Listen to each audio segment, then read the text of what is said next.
The whispers started the moment Josephine Lambert stepped off the stagecoach in Desdemona, Texas, her head nearly grazing the top of the doorframe as she descended, and every person in the dusty street stopped to stare at the woman who stood 6 feet and 3 inches tall in her worn leather boots. It was the summer of 1876, and the oil boom hadn't yet transformed this corner of north-central Texas into anything more than a collection of weathered buildings clustered around a single dirt road. The heat shimmered off the ground in waves that made the horizon dance, and Josephine felt every eye in town following her as she retrieved her single trunk from the back of the coach. She'd grown accustomed to the stairs over her 22 years, but that didn't make them any easier to bear. "Good Lord," she heard someone mutter. "That's not natural for a woman." Josephine kept her eyes forward and her spine straight, though the words cut deeper than she'd ever admit. She'd come to Desdemona to start fresh, to leave behind the painful memories of St. Louis, where her father had died 6 months prior, leaving her with nothing but debts, and the knowledge that no man in that city would ever see past her unusual height to the woman beneath. The boarding house was run by a widow named Mrs. Chen, a Chinese woman who'd married a railroad worker and stayed in Texas after his death. She looked Josephine up and down without judgment when she arrived at the door, merely nodding and showing her to a small but clean room on the 2nd floor. "You'll need to watch your head on the door frame," Mrs. Chen said matter-of-factly.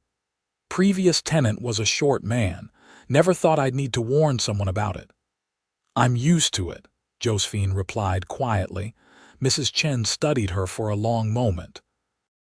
"You running from something or towards something?" The question caught Josephine off guard. "I'm not sure yet." "Fair enough. Supper's at 6. There's a schoolhouse at the edge of town if you're looking for work. Teacher left last month to get married and they haven't found a replacement." Josephine hadn't considered teaching, but the suggestion made sense. She'd had a good education, courtesy of her father's insistence that she be able to support herself. He'd known, perhaps, that her height would make marriage unlikely. The thought made her chest tight with grief that was still too fresh. That evening, she sat at the boarding house table with 3 other residents. A traveling salesman who stared at her with unconcealed fascination, an elderly prospector who barely looked up from his plate, and a young woman named Sally who worked at the general store. Sally at least seemed friendly, though Josephine could see the questions in her eyes. "How tall are you exactly?" Sally finally asked, unable to contain her curiosity. "Tall enough," Josephine said, trying to keep her voice light. "I didn't mean nothing by it," Sally said quickly. "It's just I've never seen a woman so tall. You must have had a hard time finding a husband back where you came from." "Sally," Mrs. Chen said sharply from the kitchen doorway. "It's all right," Josephine said, though it wasn't. "I'm not here looking for a husband. I'm here to start a new life on my own terms." The traveling salesman leaned back in his chair. "Well, you picked the right town for being on your own. Most of the men around here are ranchers and cowboys, none of them much over 5.5 feet. You tower over every last one of them." Josephine excused herself before dessert was served, retreating to her room where she could finally let her shoulders slump. She stood at the small window, looking out over the darkening street, and wondered if coming to Desdemona had been a terrible mistake. Perhaps there was nowhere in the world where a woman like her could truly belong. The next morning, she walked to the schoolhouse and met with the town council members who served as the school board. They were hesitant at first, clearly taken aback by her appearance, but when she demonstrated her knowledge of literature, mathematics, and history, they had little choice but to offer her the position. The pay was modest, but it came with a small cabin behind the schoolhouse that would serve as her home. "Classes start in 2 weeks," the chairman said, a portly man named Mr. Hastings who ran the bank. That should give you time to settle in and prepare. Most of the children are ranch kids, so attendance can be spotty during busy seasons. Josephine moved into the cabin 3 days later, grateful to have her own space even if it was barely larger than her room at the boarding house. She spent her days cleaning and organizing the schoolhouse, preparing lessons, and trying to ignore the constant whispers that followed her whenever she walked through town for supplies. "She's too tall for any man around here," she heard one woman say to another outside the general store. "Unnatural, that's what it is," her companion agreed. "What kind of man could even court a woman like that?" Josephine kept walking, her purchases clutched in her arms, her eyes burning with unshed tears. She'd been a fool to think things would be different in Texas.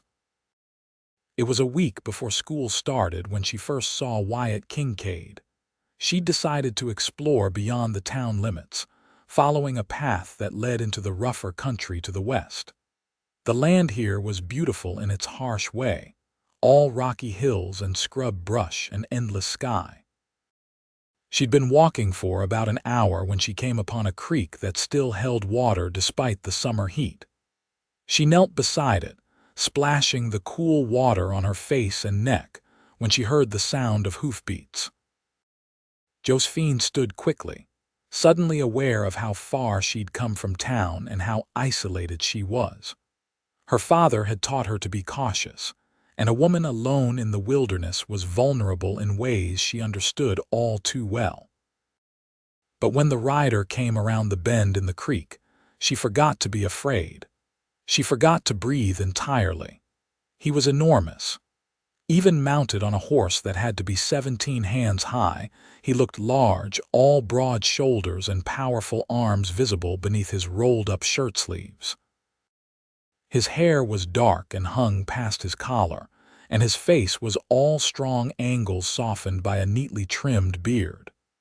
But it was his eyes that held her attention, a striking blue-gray that seemed to see right through her as he reined his horse to a stop. "Didn't expect to find anyone out here," he said, his voice a deep rumble that matched his size. "You lost?" "No," Josephine said, finding her voice. "Just exploring." He dismounted in one fluid motion, and she realized with a shock that he was taller than she was, significantly taller. She had to look up to meet his eyes, something she'd never had to do with a man in her entire adult life. "You're new in town," he said. It wasn't a question.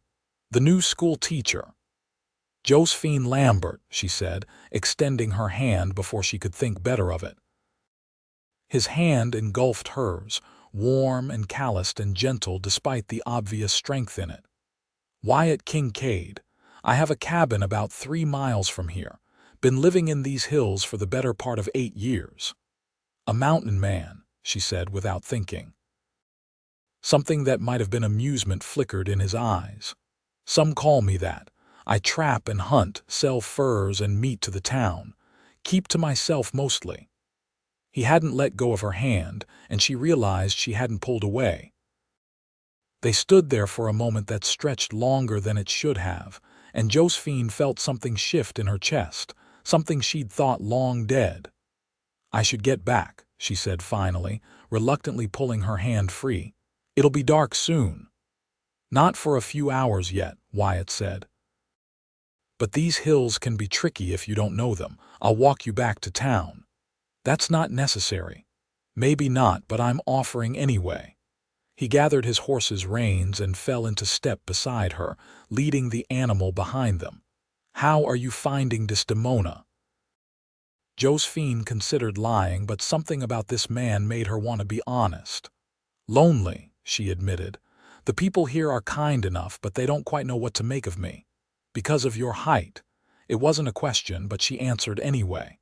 "Yes. I've been tall my whole life, but it's different for a woman. Men don't like feeling small." Wyatt was quiet for a moment, his long strides easily matching her own. "Any man who feels small around you is small already where it counts. Has nothing to do with how tall you stand."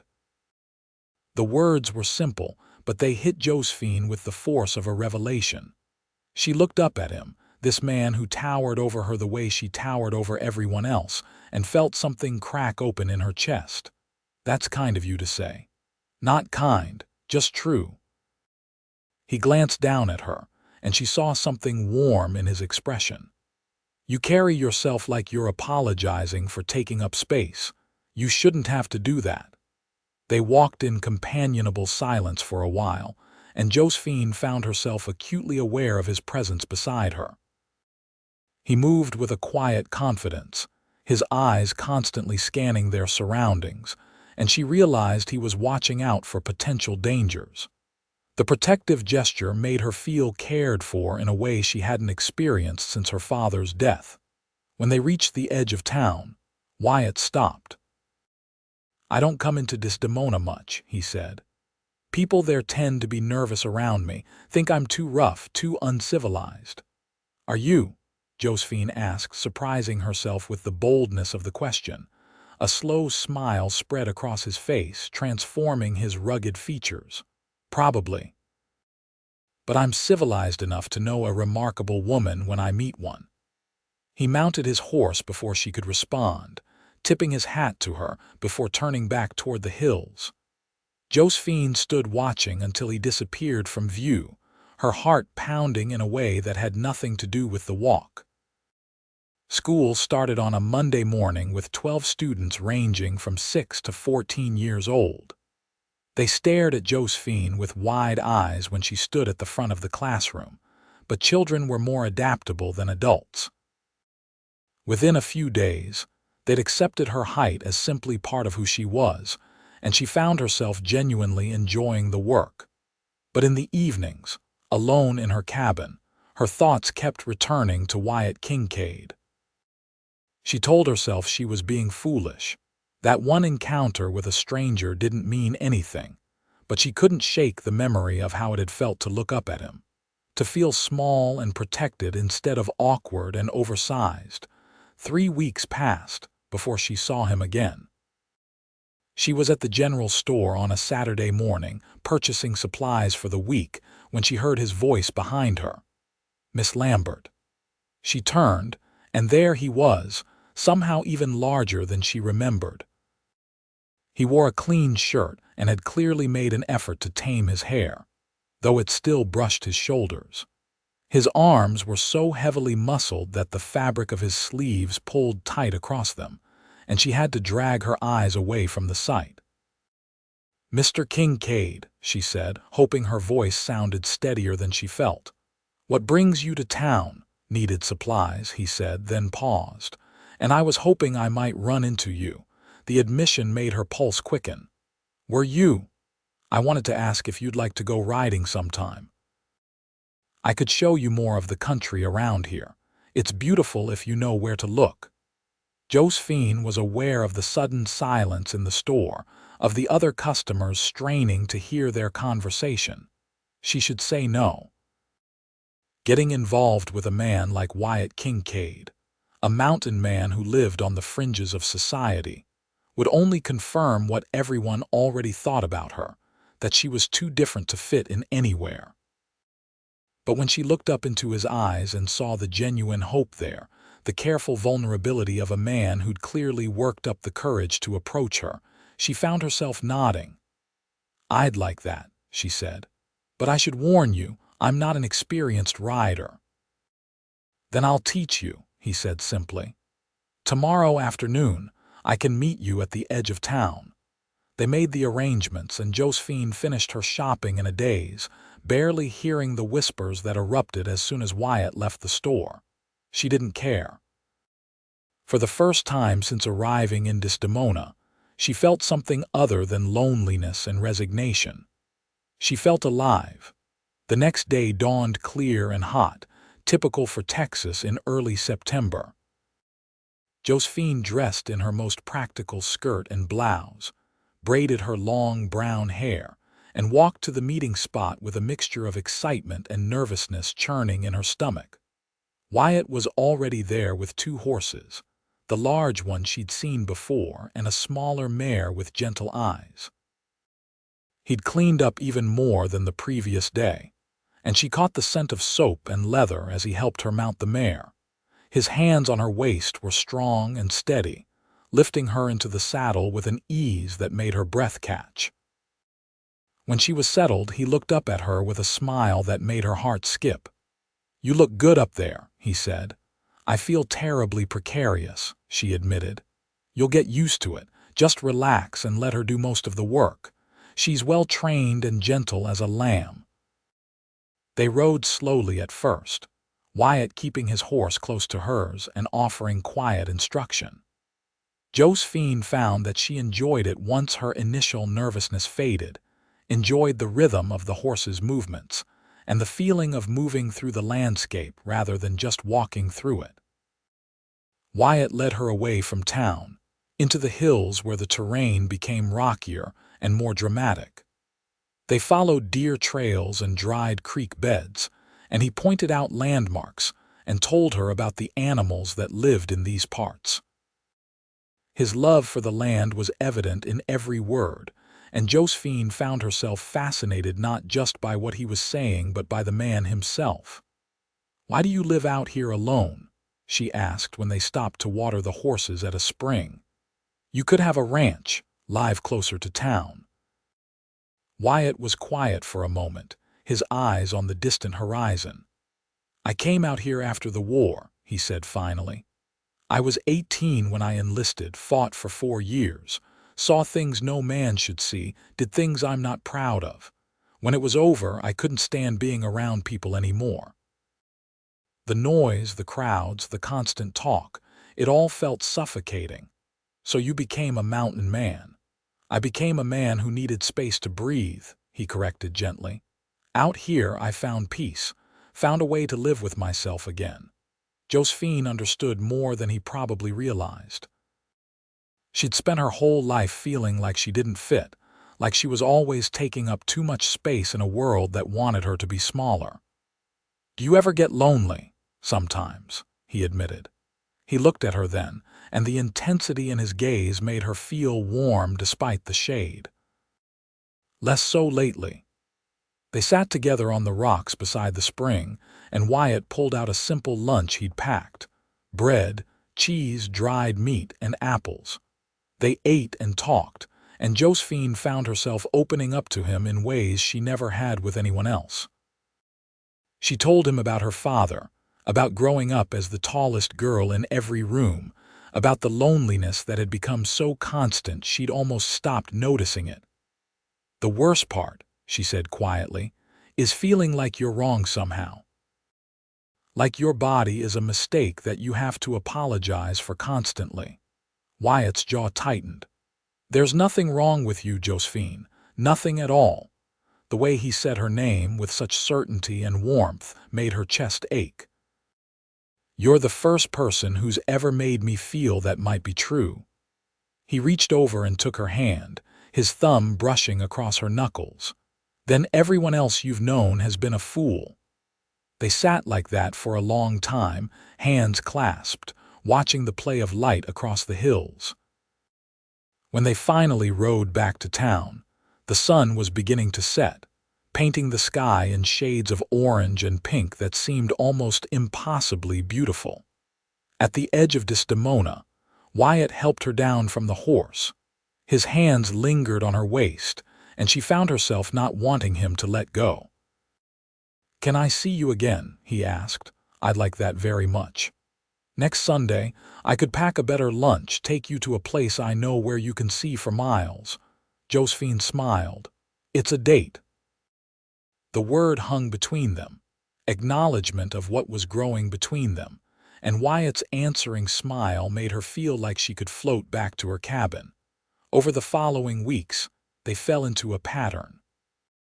Every Sunday, Wyatt would meet her at the edge of town, and they'd ride out into the hills together.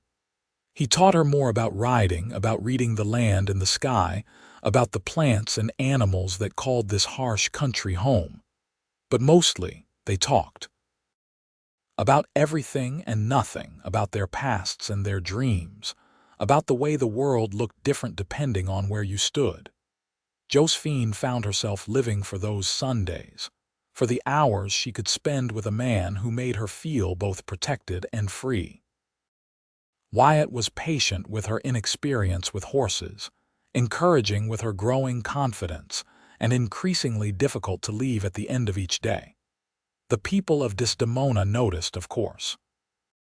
The whispers intensified, speculation about the schoolteacher and the mountain man who'd taken an interest in her. Some of it was cruel, suggesting that only a wild man from the hills would want a woman as strange as Josephine, but some of it was simply curious, even cautiously approving. Mrs.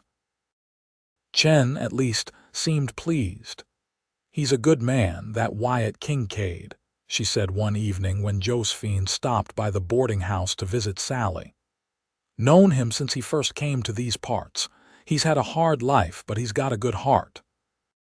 "People say he's dangerous," Josephine said, repeating gossip she'd overheard.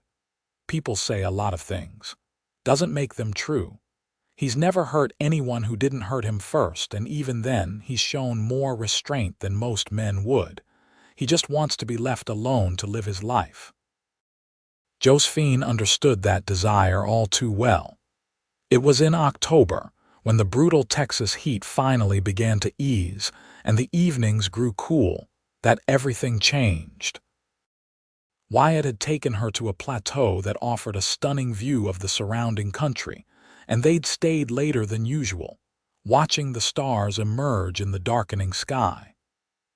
"I need to tell you something," Wyatt said, his voice serious in a way that made Josephine's stomach clench with worry. "What is it?" He took both her hands in his size making her feel delicate in a way that should have been uncomfortable but somehow wasn't. "I'm falling in love with you, Josephine.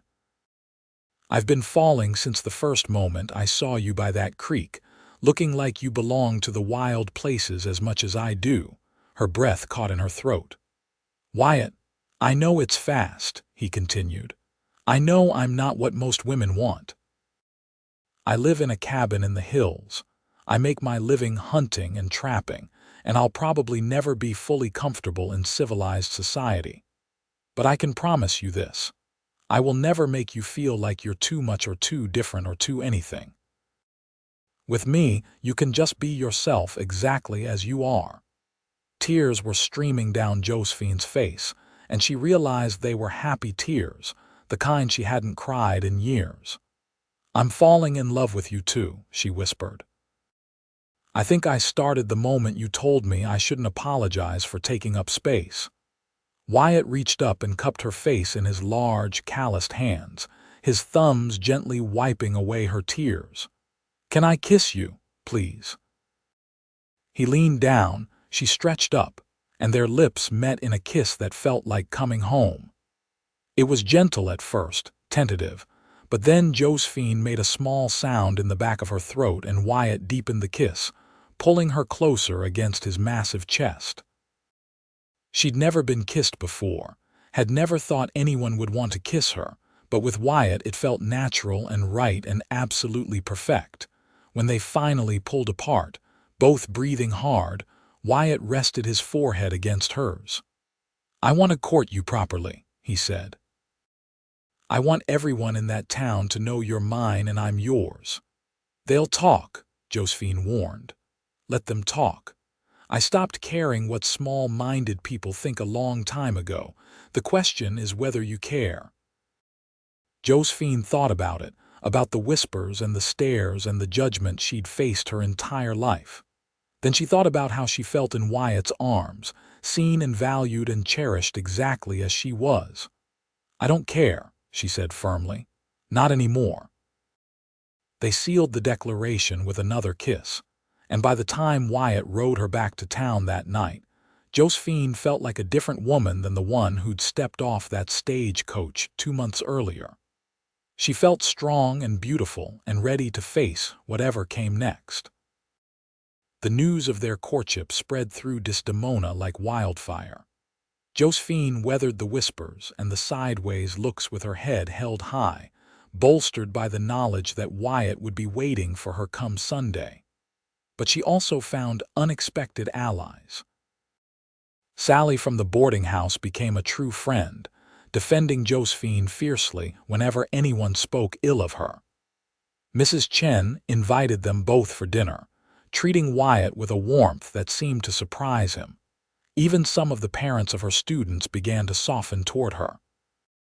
She was a good teacher, patient and knowledgeable, and their children were learning. That counted for something, even if she was courting a mountain man and stood taller than any woman had a right to. Wyatt, for his part, began coming into town more often.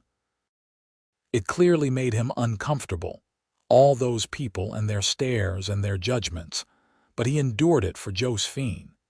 He'd meet her after school sometimes, walking her back to her cabin with a protectiveness that made her feel precious. He brought her gifts from the hills, interesting stones, beautiful feathers, wildflowers that somehow survived in the harsh landscape. "I'm not good with fancy words or romantic gestures," he told her one evening as they sat on the steps of her cabin. "But I want you to know how much you mean to me." "You show me every day," Josephine assured him, leaning against his solid shoulder. "The way you look at me, the way you listen when I talk about my students, the way you make me feel safe and valued, that means more than any fancy words ever could." As autumn deepened into November, their relationship deepened too. They spent every moment they could together, learning each other's habits and quirks and dreams. Wyatt told her more about his time in the war, about the nightmares that still sometimes woke him in the night. Josephine told him about her mother, who died when she was young, and about the loneliness that had defined so much of her life. "You'll never be lonely again," Wyatt promised her one chilly evening, holding her close against the cold. "I swear it, Josephine. For as long as I live, you'll have someone who sees you and loves you exactly as you are." "That's all I've ever wanted," she whispered against his chest. It was in early December when Wyatt asked her to marry him. He'd taken her to his cabin for the first time, a sturdy structure built into the hillside with a view that took her breath away. Inside, it was simple but comfortable, with a large stone fireplace and handmade furniture that showed real craftsmanship. "I built this place with my own hands," Wyatt said, watching her explore the single large room. "I built it big because I'm big, never thinking I'd meet someone who'd fit here with me. But seeing you here now, Josephine, it feels right. It feels complete." He pulled a small box from his pocket, and Josephine's heart began to race. Inside was a simple gold band with a single small diamond. "It was my mother's," Wyatt said quietly. "The only thing of value my family ever owned.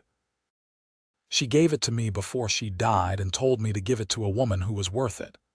Josephine Lambert, you're worth everything. Will you marry me? Will you share this life with me, rough and isolated as it might be?" Josephine looked at this man, this mountain of a man with his gentle eyes and his generous heart, and she felt a certainty she'd never experienced before. "Yes," she said. "Yes, I'll marry you." Wyatt let out a breath that might have been relief or joy or both, and then he was pulling her into his arms and kissing her with an intensity that made her dizzy. When he slid the ring onto her finger, it fit perfectly, as if it had been made for her. They were married 3 weeks later in the small church in Desdemona. The ceremony was simple, with Sally as Josephine's witness and Mrs. Chen standing up with her as well. A few of Wyatt's fellow trappers and hunters had come down from the hills, rough men who nonetheless greeted Josephine with respect and something that looked like envy when they looked at Wyatt. Not everyone in town approved, of course. There were whispers about the schoolteacher marrying a mountain man, about what kind of life she'd have up in those hills. But Josephine didn't care. When she stood beside Wyatt in front of the preacher, when she had to look up to see his face as they exchanged vows, she felt something she'd never felt before, like she was exactly where she belonged. "I now pronounce you man and wife," the preacher said. "You may kiss your bride." Wyatt leaned down, Josephine stretched up, and their kiss was met with applause and a few wolf whistles from Wyatt's friends. When they pulled apart, both of them were beaming. The reception was held at the boarding house, with Mrs. Chen providing a feast that seemed far too elaborate for the modest payment they'd given her.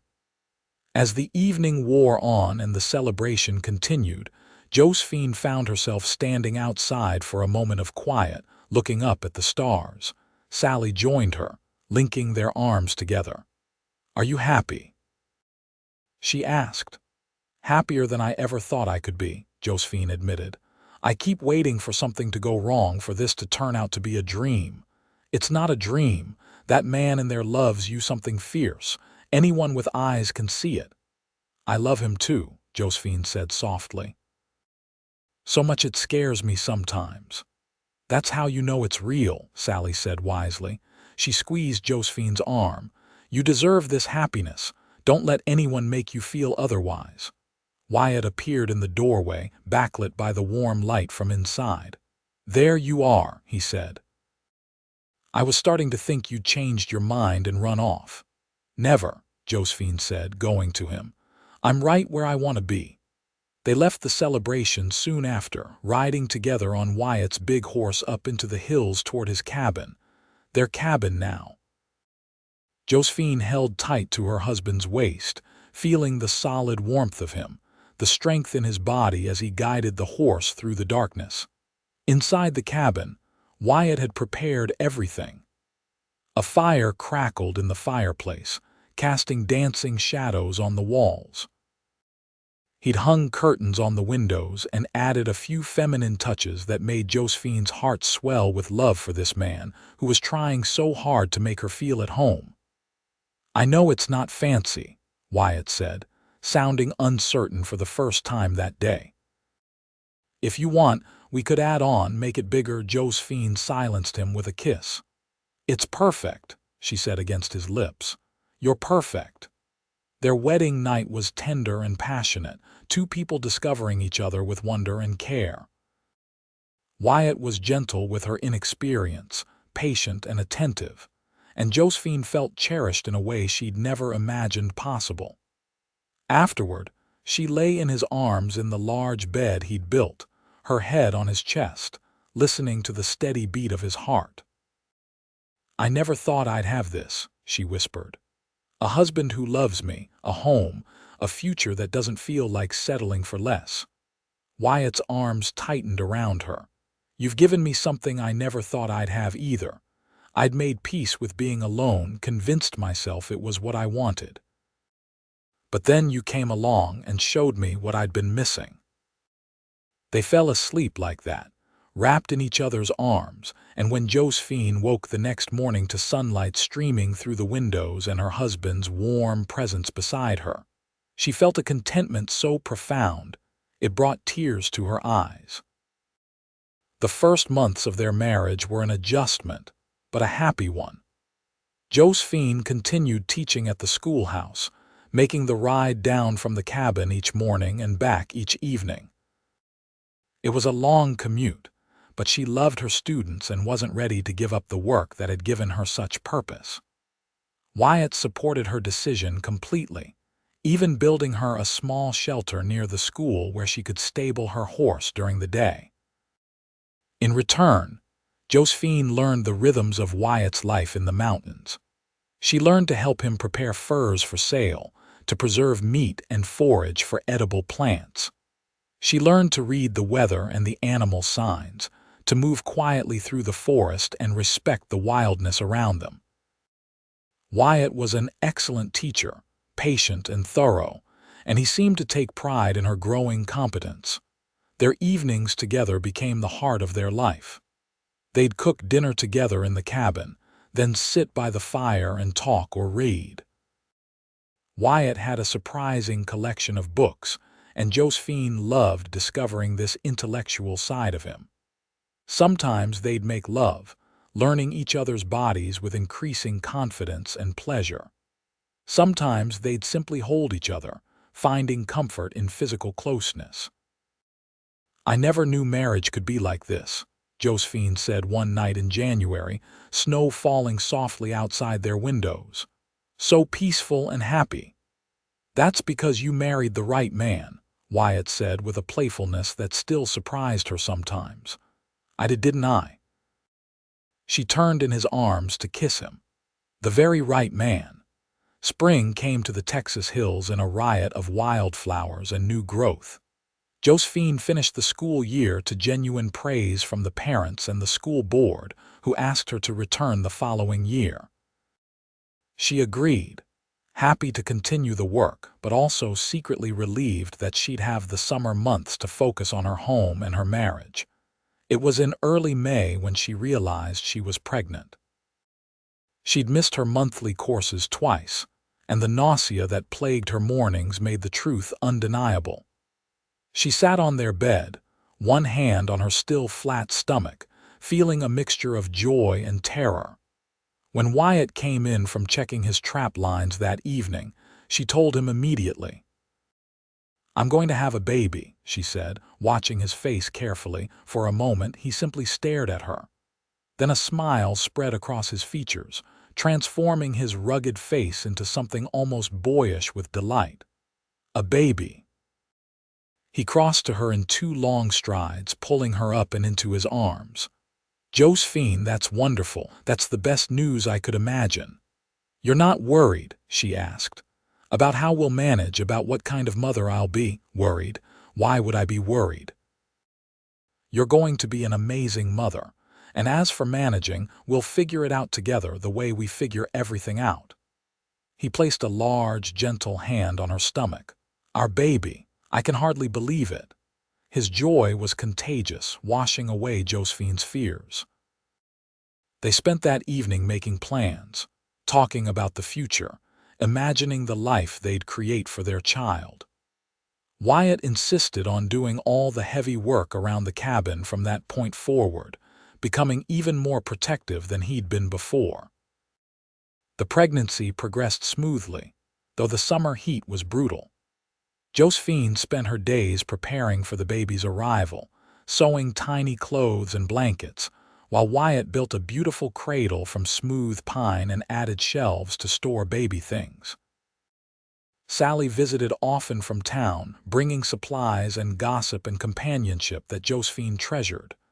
"You're glowing," Sally told her one afternoon in July, watching Josephine fold baby clothes. "Marriage and motherhood suit you." "I feel happy," Josephine admitted. "Genuinely, deeply happy. Sometimes I'm afraid to trust it, afraid it'll all be taken away somehow." "That's just fear talking. You've built a good life here with a man who loves you. Trust in that." Mrs. Chen came to stay with them 2 weeks before the baby was due, much to Josephine's relief. The older woman had delivered dozens of babies in her time, and brought a calm competence that eased both Josephine's and Wyatt's anxiety. When labor started on a warm evening in late August, Wyatt's composure cracked. He paced the cabin like a caged mountain lion, running his hands through his hair and looking generally terrified in a way that would have been comical if Josephine hadn't been in so much pain. "You need to leave," Mrs. Chen told him firmly after several hours. "You're making your wife nervous and she needs to focus." "I'm not leaving her," Wyatt said stubbornly. "Wyatt," Josephine gasped between contractions. "Please, go chop wood or hunt something or just go outside. I'll be fine." He went reluctantly, and through the long hours of labor, Josephine could hear him outside, pacing and occasionally calling in to ask if she was all right. Mrs. Chen rolled her eyes but didn't send him away, seeming to understand that this was how he dealt with his fear. Finally, as the sun began to rise, Josephine gave birth to a healthy baby boy. The first cry filled the cabin, and immediately the door burst open as Wyatt rushed in. "Is she all right? Is the baby all right?" "Both fine," Mrs. Chen said, wrapping the baby in a clean blanket. "You have a son." Wyatt approached the bed slowly, as if afraid he might break something.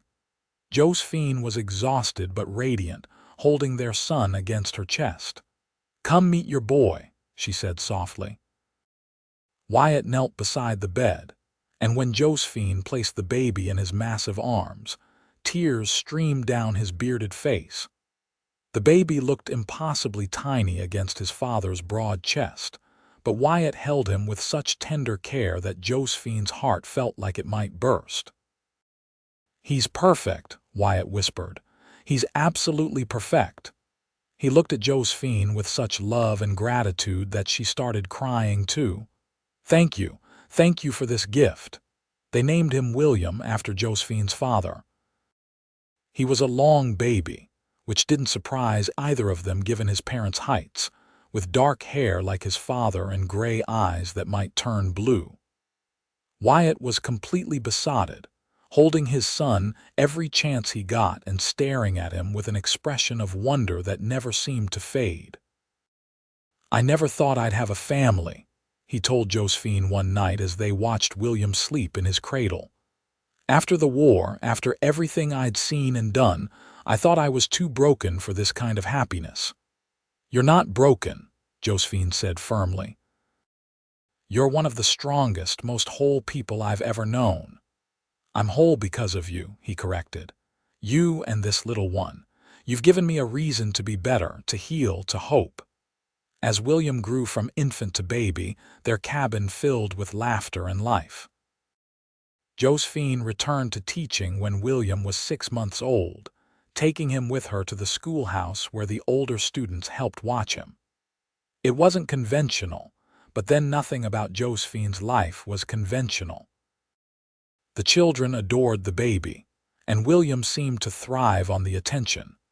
Wyatt continued his work in the hills, but he'd scaled back his trap lines to spend more time at home. He built additions to the cabin as their family grew, adding a bedroom for William and eventually expanding the main room to accommodate their increasing needs. He taught William to walk, holding the boy's pudgy hands in his own large ones, and encouraging his first toddling steps with a patience and gentleness that made Josephine fall in love with him all over again. When William was 2, Josephine became pregnant again.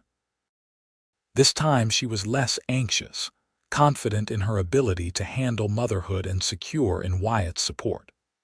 Their daughter was born on a cool spring morning, a long, lean baby with her mother's brown hair and her father's striking blue-gray eyes. "Another perfect child," Wyatt marveled, holding his daughter with the same tender care he'd shown William. "How did I get so lucky?" They named her Margaret after Wyatt's mother. She was quieter than William had been, more observant, watching everything with those serious eyes. William adored his baby sister, wanting to help with everything and getting upset when she cried. Life settled into a new rhythm, busy and occasionally chaotic but deeply fulfilling. Josephine eventually decided to stop teaching to focus on raising their children, a decision she made without regret. She'd loved her students, but her own children needed her more. Sally had married a rancher and had children of her own now, and the two women often got together with their families, forging a friendship that sustained them both. The people of Desdemona had long since accepted Josephine and Wyatt as part of the community. The mountain man and his tall wife were simply a fixture now, respected for their hard work and the obvious love they had for each other and their children. When they came to town for supplies, people greeted them warmly, and William and Margaret were favorites among the shopkeepers who always had sweets ready for them. Years passed in a blur of happiness and growth.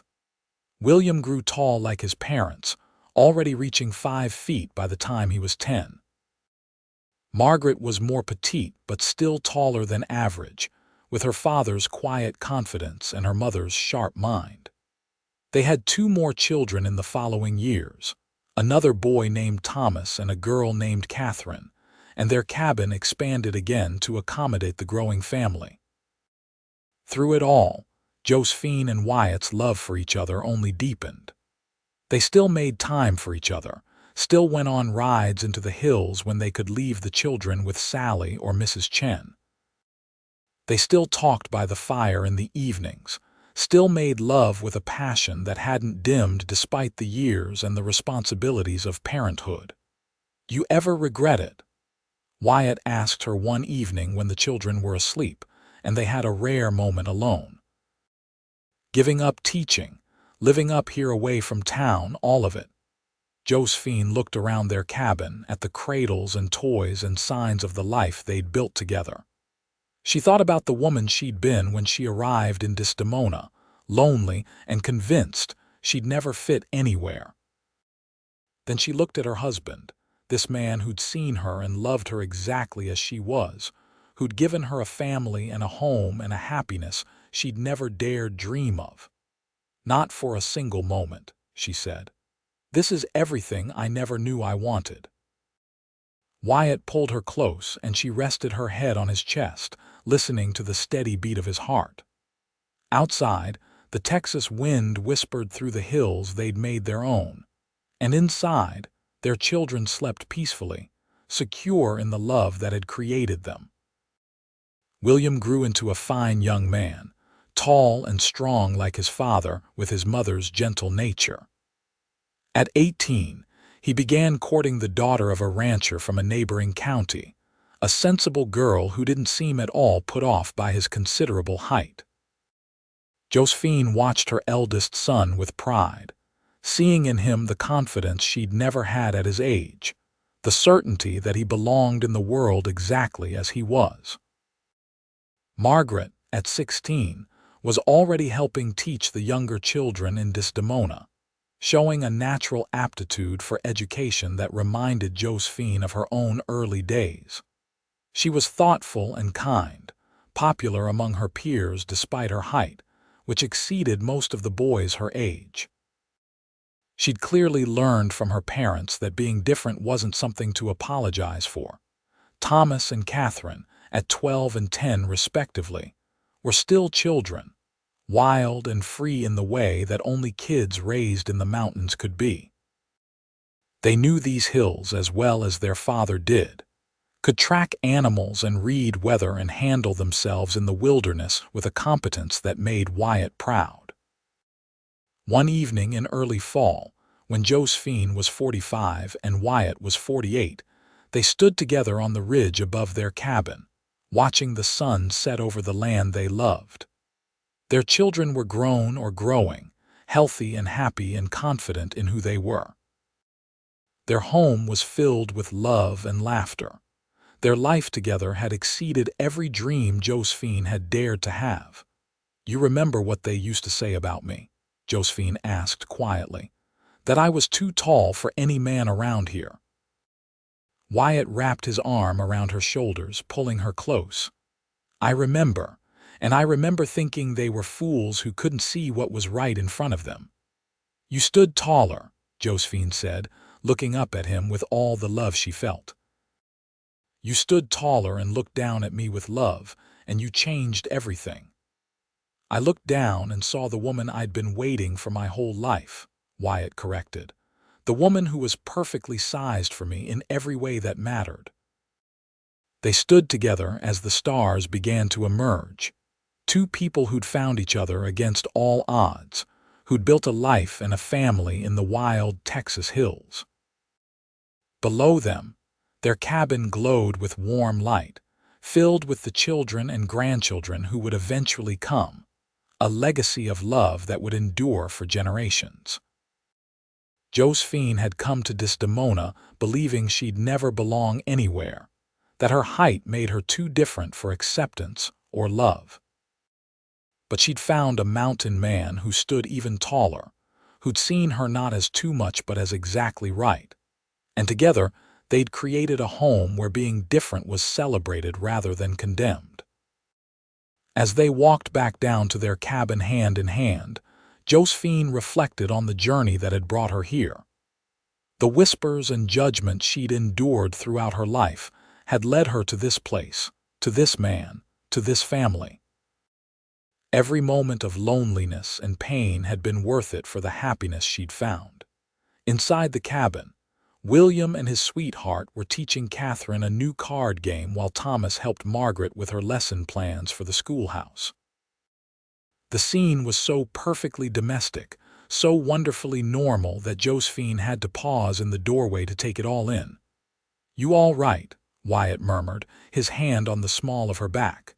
"Better than all right," Josephine said. "I'm home." And she was. In every sense of the word, she'd found her home, not just in this cabin or these hills, but in the family they'd created and the love they shared. She was no longer the too tall woman who didn't fit anywhere. She was Josephine Kincaid, wife and mother, beloved and loving, exactly where she belonged. The years continued to roll by with the steady rhythm of a life well lived. William married his sweetheart in a ceremony that brought together ranching families from 3 counties, and within 2 years, he'd made Josephine and Wyatt grandparents for the first time. The baby boy was named Wyatt Jr., and the pride on Wyatt's face when he held his namesake was something Josephine would treasure forever. Margaret eventually married as well, choosing a quiet schoolteacher from Austin who didn't mind that his wife was 2 inches taller than him. They built a life in town, where Margaret continued teaching and raising her own children, passing on the love of learning that Josephine had instilled in her. Thomas became a guide, leading hunters and explorers through the Texas wilderness with the same easy confidence his father had. He married late, to a woman from New Mexico who loved the wild places as much as he did, and they built a cabin not far from Wyatt and Josephine's, keeping the family close. Catherine, the baby of the family, surprised everyone by becoming a nurse. She moved to Dallas to train, then returned to Desdemona to provide medical care to the growing town and the ranching families in the surrounding areas. She married a doctor who came out from the East, and together they established the first proper medical clinic Desdemona had ever had. Through it all, Josephine and Wyatt remained the steady center of their expanding family. Their cabin became the gathering place for holidays and celebrations, filled with children and grandchildren and eventually great-grandchildren. Wyatt, even in his 60s and 70s, remained strong and capable, still hunting and trapping though at a reduced pace. His hair went silver, but his eyes remained that striking blue-gray, and he still looked at Josephine with the same love he'd shown on the day they met. Josephine aged gracefully, her height never diminishing though her long hair eventually went white. She spent her days tending her garden, reading to her grandchildren, and sitting with Wyatt on their porch watching the sun set over the hills they'd made their own. The loneliness she'd felt in her youth seemed like a distant dream, replaced by a richness of love and connection she'd never imagined possible.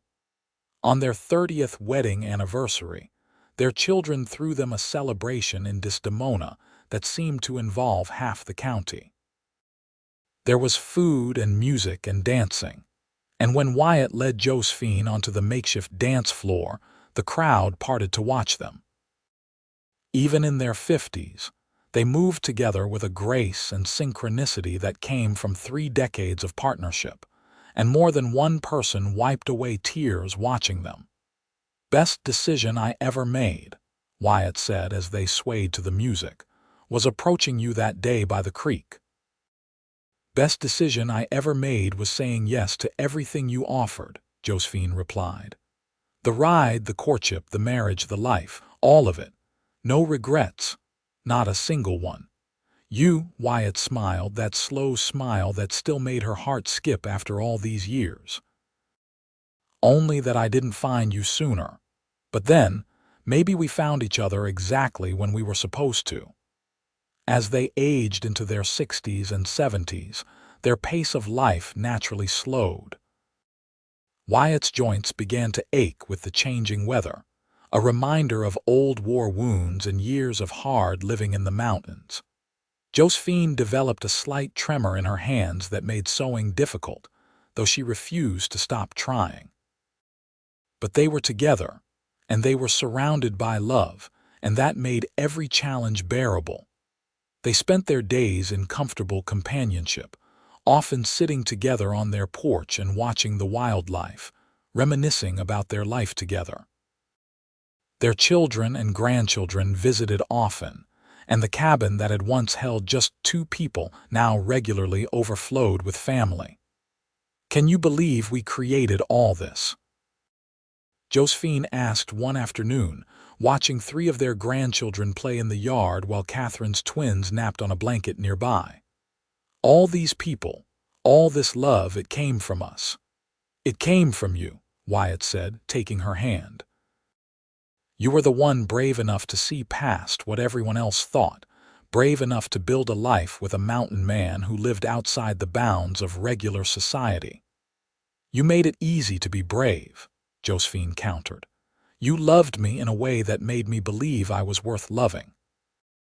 They sat in silence for a while, hands clasped, watching their grandchildren play. This was happiness, Josephine thought. Not the dramatic, intense happiness of new love, but the deep, settled happiness of a life well lived with someone who knew you completely and loved you anyway.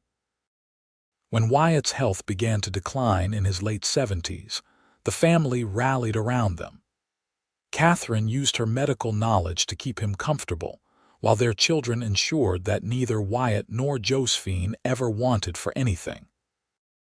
Wyatt faced his mortality with the same steady courage he'd shown throughout his life, making peace with his past and grateful for the decades of happiness he'd been given.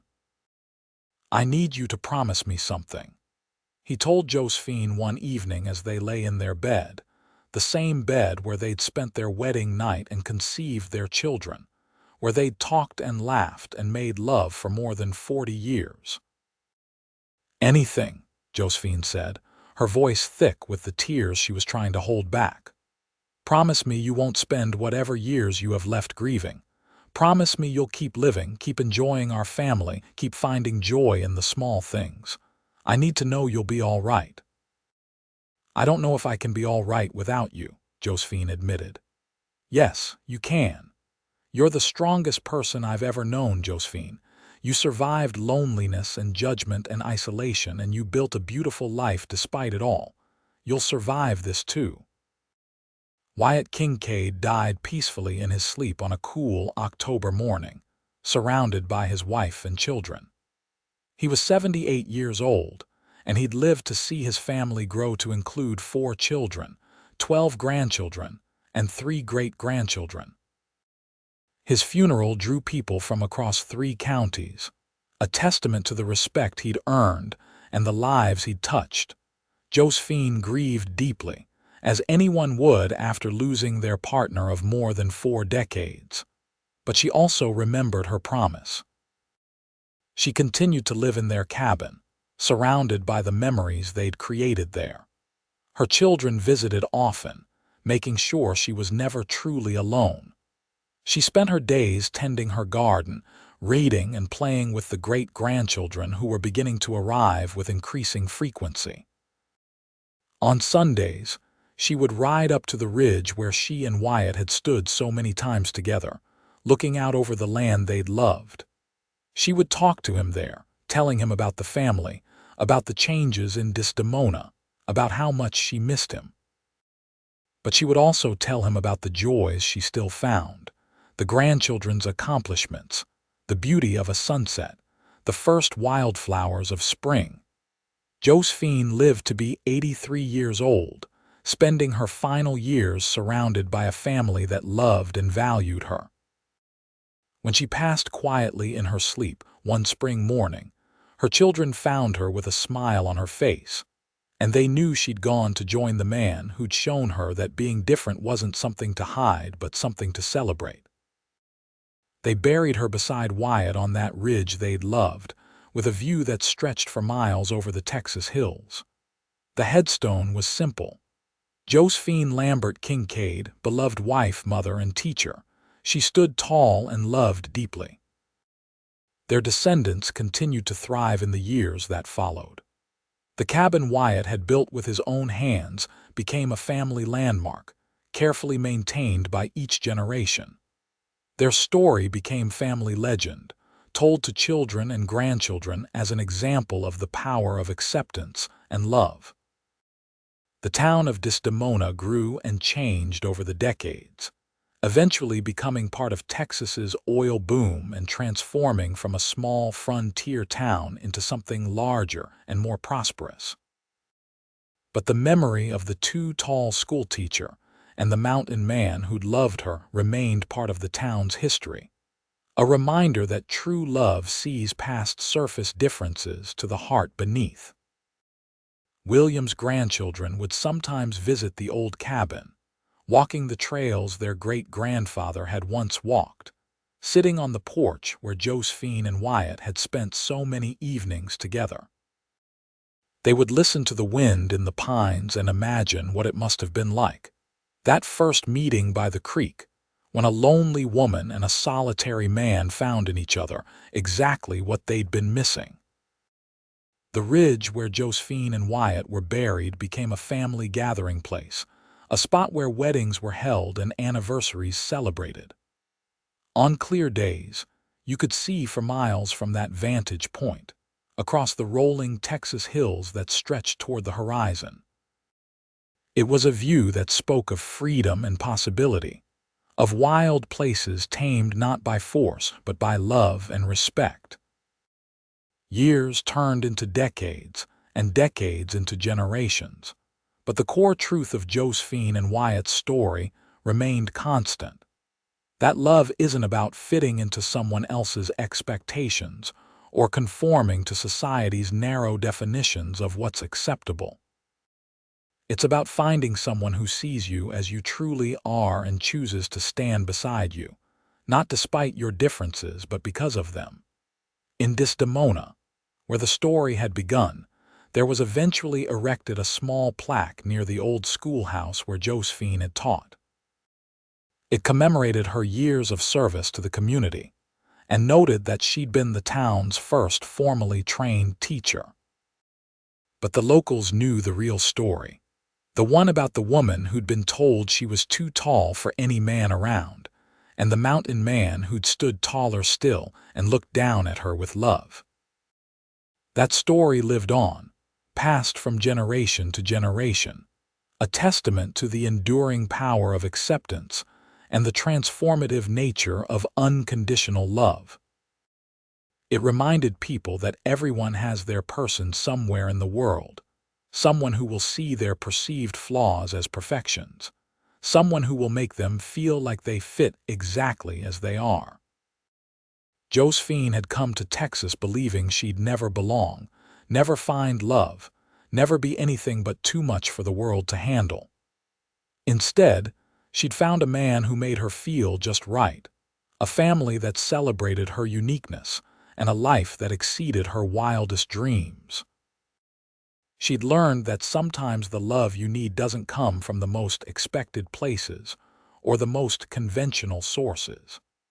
Sometimes it comes from a mountain man who lives on the fringes of society, who understands what it means to be different and who values that difference as the treasure it is. And in the end, that was the legacy Josephine and Wyatt left behind. Not just a large, loving family or a well-maintained cabin or a carefully tended grave on a beautiful ridge. Their legacy was the knowledge that love, real love, sees past externals to the soul beneath, that being different is not a curse but a gift, and that somewhere in the world, there's someone who will stand beside you and make you feel like you're exactly enough. The sun continued to rise and set over the Texas hills where Josephine and Wyatt had made their life together. The wildflowers bloomed every spring, just as they had when Wyatt first brought them to Josephine as gifts. The creek where they first met still flowed, though generations of their descendants had walked its banks. And on quiet evenings, when the wind whispered through the pines around the old cabin, it almost sounded like laughter, like the echo of a happiness so profound it had imprinted itself on the very land. Their story was complete, their lives fully lived, their love proven to be strong enough to weather every storm and celebrate every joy. They had stood tall together, loved deeply together, and built something that would endure long after they were gone. And in the end, what more could anyone ask for than that?